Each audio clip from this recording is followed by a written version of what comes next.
This past summer, a 22-year-old woman was caught in crossfire while outside of Pizza Luce downtown Minneapolis. Since that moment, Rakaya Wofford's life has been turned upside down.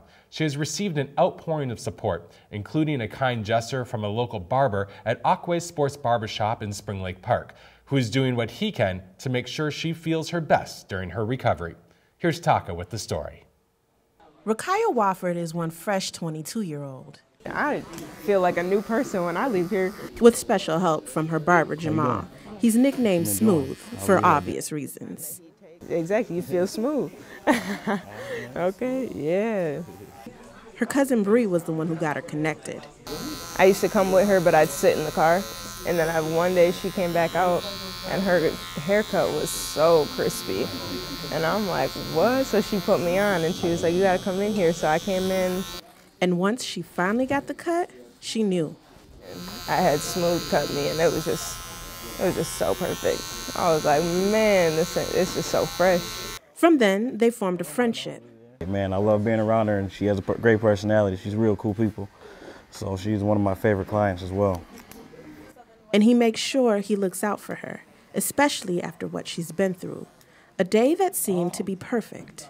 Like, I went out to eat with my family and we went swimming. I had Bree come over. Made a quick turn.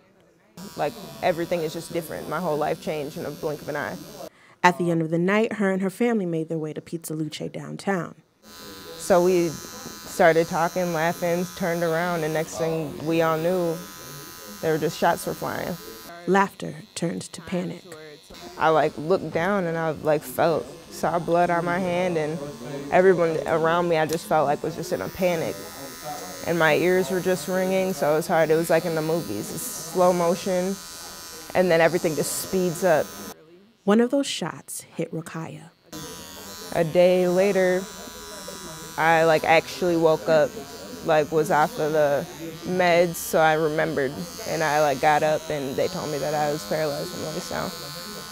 When Jamal found out, he was in disbelief. I was shocked because I had just seen her. She was just walking.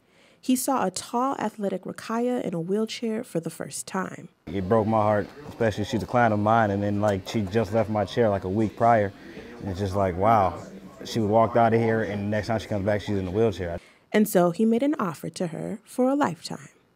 I'll never charge her for a haircut again. She doesn't have to ever pay for a haircut for me at any time. I got her. Free haircuts forever.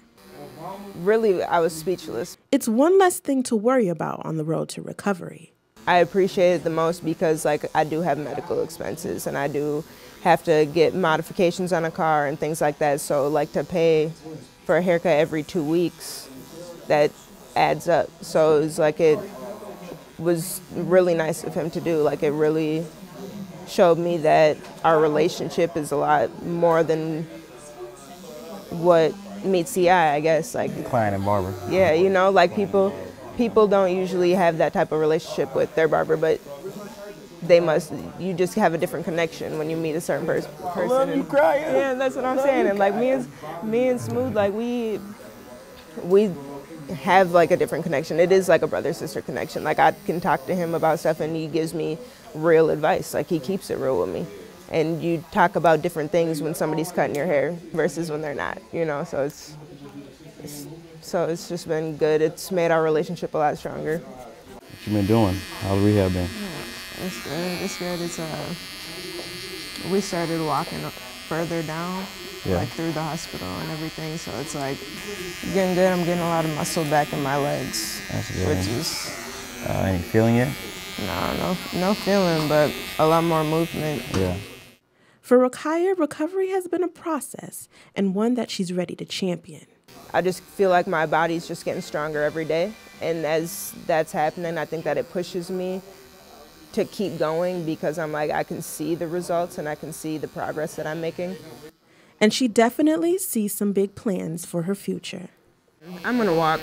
That's what I see. I see me back on my feet. She's gonna walk. Yeah, I'm gonna. There's no doubt about it. Plans as big as seeing the world and plans to just do everyday things we take for granted.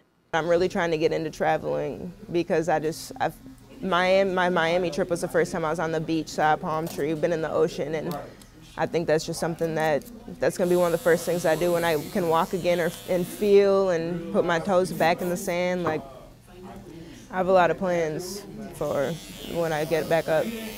Rakaya isn't going to let anything get in her way. There's a reason that I'm still here. There's a reason that there's something that God wants me to do. Like, I have a mission, and I'm going to go after it. Like, I'm going to do what I have to do to get to where I want to be. And Jamal is going to be there to make sure she's fresh. She's my little sister, so I got to look out for her. Like, I just feel like a new me. For North Metro TV, Taka Zen reporting. Rakaya goes to physical therapy 3 times a week and has made significant strides in her journey to walk again. And after meeting her this week, we are convinced that she will walk again. Absolutely.